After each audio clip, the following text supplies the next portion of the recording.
Limitahan mo yung presensya ng Diyos sa buhay mo. Kailanman ay hindi pwedeng malimitahan. So maliwanag, sabi niya, as I was with Moses, I will be with you. Pwede bang i-claim mo ngayon yung kapatid? Kung paano daw kay Moses siya, ang presensya niya kay Moses.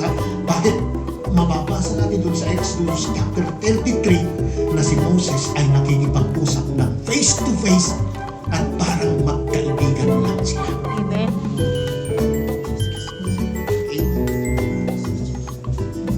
Hindi nagtatangi ang Diyos.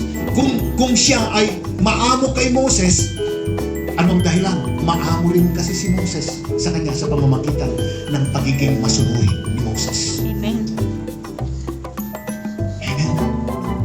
So letter A, please.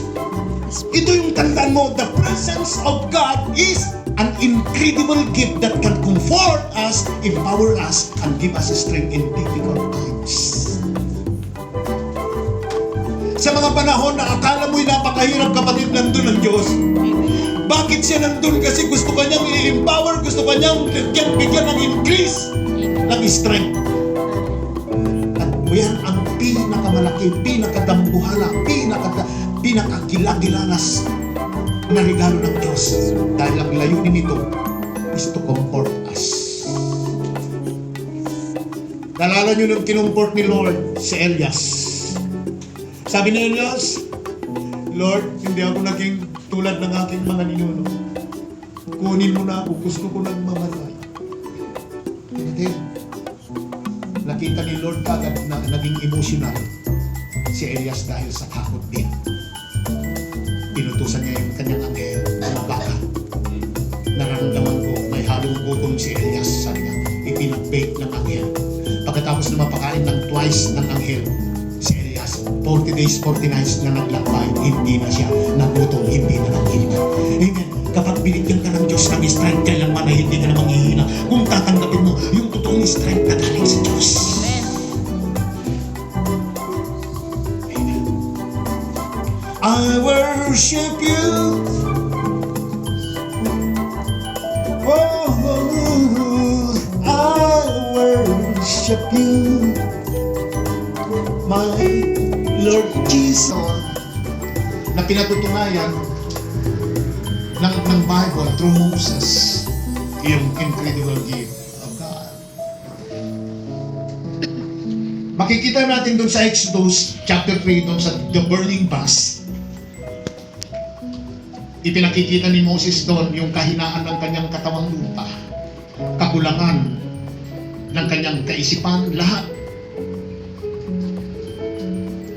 At anong makikita natin? Nung bumayag na siya, na pagamit kay Lord para iligtas, alisin ang mga Israelita sa Egypt sa pagkalitin. He empowered by God. At ang nangyari, very powerful.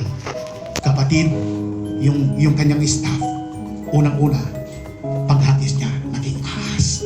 So meaning, once you empowered by God, lahat ng kapangyarihan ng Diyos ay pwede mong dalhin through your obedience faith. Amen. Pagsunod na may pananampalataya, yan ang gusto ng Diyos.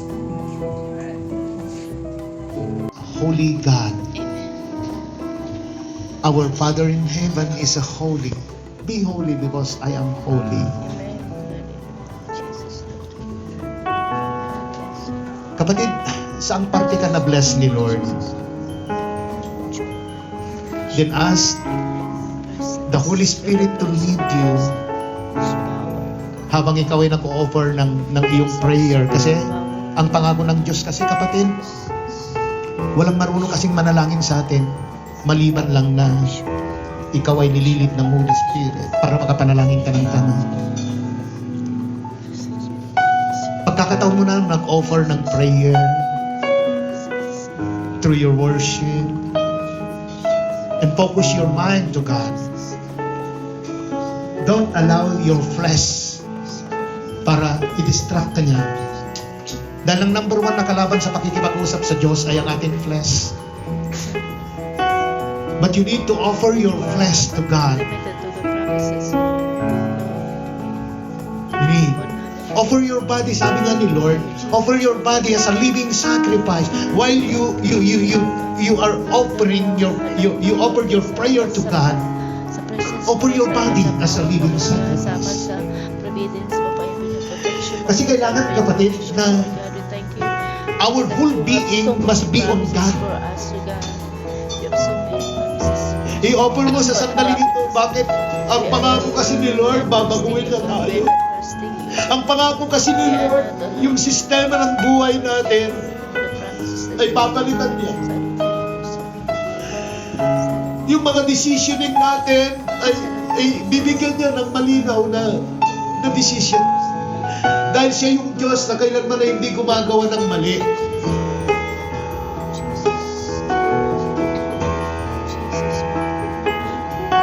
Church, time to surrender our life to God. Hindi naman aksidente kung bakit narinig natin na kailangan natin ma-embrace yung unlimited promise of God. Yan ang tiyak kung bakit ka narito, kasama ka sa unlimited promise of God. Thank you for reminding Pero ang kailangan mo, kapatid, ang kailangan natin, magpakumbaba.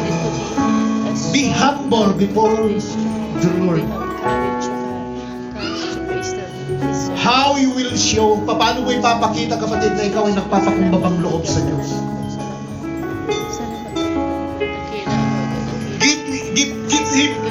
Give him a sign. Bigyan mo lang siya ng isang sinyales na ikaw ay lubos na nagpapasakop, nagpapakumbaba sa Kanya. Then God will hear your prayers, will grant your prayers. He gives you the promises na binitawan niya sa atin. As I lift my hands to surrender to your name all the time. Next anniversary! Ayan. Mag-6 na anniversary pa lang tayo. 6 pa lang ha, hindi 7. Sige, sabi na. So pag may nakita mo kayong print sa likod na nakalagay 7, isa lang naman yun. Sa akin. 6 pa lang tayo. Kala ko 7 na. Alam mali? Okay, hindi. Ako lang naman po yun. Ako naman lagi mali. Advance ka. Ang title po ng anniversary natin ay Limitless! Yan! Excited na ba kayo? Ayan. So, wala mo nang uuwi. Ron, umupo ka muna.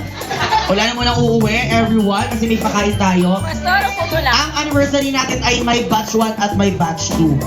Ang batch 1 natin ay Friday, 7 p.m. po ba? Tama? 8 p.m. sa Mabuhay Swimming Pool. Naka-reserve na po. Ayan. So, punta na po kayo na sabihin nyo po, galing po kayo kay Pastor Alex para papasukin po kayo sa swimming pool. Kung galing po kayo dito sa barangay, sabihin nyo po sa driver, dalhin po kayo sa Mabuhay Swimming Pool. Mabuhay, lagyan nyo po ng Mabuhay kasi pag swimming pool, makadali kayo sa Mabuhay Swimming Pool. Okay? Pwede naman nag-choppy. Okay, nice announcement. Sa Sunday, ang ating anniversary part ko. Okay? Lahat po yun ay may paka. Sa Friday, magdala na po kayo ng swimsuit. Huwag lang po kita yung singer kasi patagay kay Pastor. Okay? Okay po? At naka-light color lang po tayo pag... Yung damit yung limitless, pwede nyo na panligo. Kadiri. Ayan, so... Any announcement na po? Anniversary na rin na Magnificent Generation! On April pa naman. And meron din po tayong gawain na kasama na rin ang Pangasinan sa Lenten season. That's on March 28, 29. 29, and 30. Wala 30. Wala 30. 28 and 29 lang po. That's Lenten season. So, i-grab nyo na po yung opportunity nyo to be revived na si Lord ang kasama at kasama ang kakapatiran. Okay po? Sabi ko sana, no more question. Okay, natawag ako pa Pastor Ludwig para sa ating closing prayer. All the words that we have heard, God, Amen. from the man na ginamit mo, Panginoon, sa aming pastor, Lord, to deliver, God, your message. We thank you, God, for truly, we are encouraged, God. Hallelujah. We have learned something, Panginoon, na babaunin namin, O God, sa pagpapatuloy ng journey namin with you, Panginoon. Truly, God, hallelujah, that your presence, Lord, your power, your provision, O God, hallelujah, hallelujah, your providence mo, everything, God, that has been said, Panginoon, Lord, hallelujah, God, binigay mo na to sa amin, Panginoon, at marapat lamang na ingatan namin so that we could be victorious, Panginoon, sa aming buhay, paglilingkod sa iyo, O Lord. Dalangin ko, God, help us to keep all of it, Panginoon, especially your presence, O God. Dahil tunay nga, Lord, kapag ang presensya mo ang taglay namin, lahat ng bagay ay meron na kami, O God. Sa paglabas namin ng church, I pray, Lord, hindi po namin uhubarin, Panginoon, yung pagkakristyano namin, na makikipamayan po kami, Panginoon God, sa mga tao sa labas, Lord, at nakakalimutan namin yung buhay namin sa iyo, Lord. Huwag nawagan ng kundi, Lord, patuloy kaming maging liwanag at asin, Panginoon, saan man kami naroon, especially sa aming tahanan, God, Amen. sa aming paaralan, Lord, sa aming pong mga trabaho, O God. I pray that people will see, O God, something different about us, Panginoon, because Amen. Ikaw ay nasa sa amin. You are the difference, O God. Your anointing, O God, in us is the difference, O God. And Lord, I pray that it will continue, God, to increase, Panginoon, hallelujah, so that in everything that nagagawin po namin, Lord, hallelujah, it will not be an output of men, but an output of someone na pinakaharian ng Panginoon. Amen. Salamat po, Jesus. Hallelujah. Make us outstand, Panginoon, wherever we go, God. Hallelujah. That people will see that Christians, O God, hallelujah, are on top and not the tail, Panginoon. Amen. Salamat po. God, we thank you, Lord. Hallelujah. Bless everyone, Lord. Thank you for giving us peace, O God. Hallelujah, Lord. We have marami kaming mga naging fall short, mga pagkabagsak, Panginoon, O God. But thanks be to you, Panginoon, Lord, that we are still arising, O God. Amen. Because you are there, Lord. Hallelujah. To uplift us, O God. We thank you, Jesus. We give you all the glory, O God. Hallelujah. All the honor, God. All the adoration. In Jesus' name. Amen. Amen. Sa atin yung mga nakaraang araw ng kanyang buhay ay ang laki po ng agwat na ng kanyang narating dahil sa paggabay mo sa kanyang Panginoon.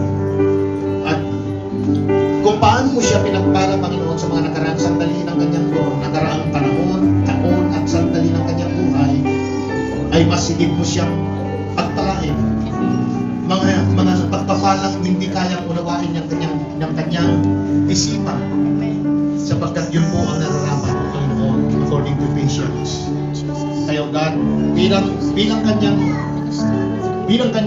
ama sa pananampalataya at ministro ng iglesia nito, Panginoon, ay atin po iginagawa ng basbas sa pamamagitan mo.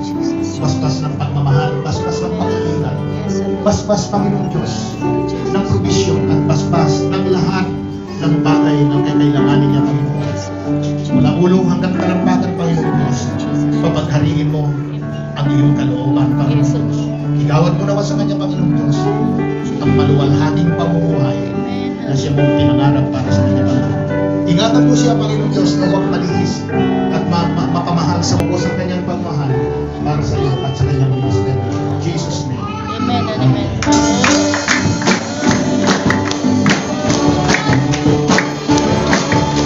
Diyos nagsiksik, liglig at nag-uumapaw na pagpapala. Amen. Linisin mo ito, maging kalakasan, maging masustansya, at maging kagalakan ng aming katawang lupa. In Jesus' name. Amen. Amen. Amen.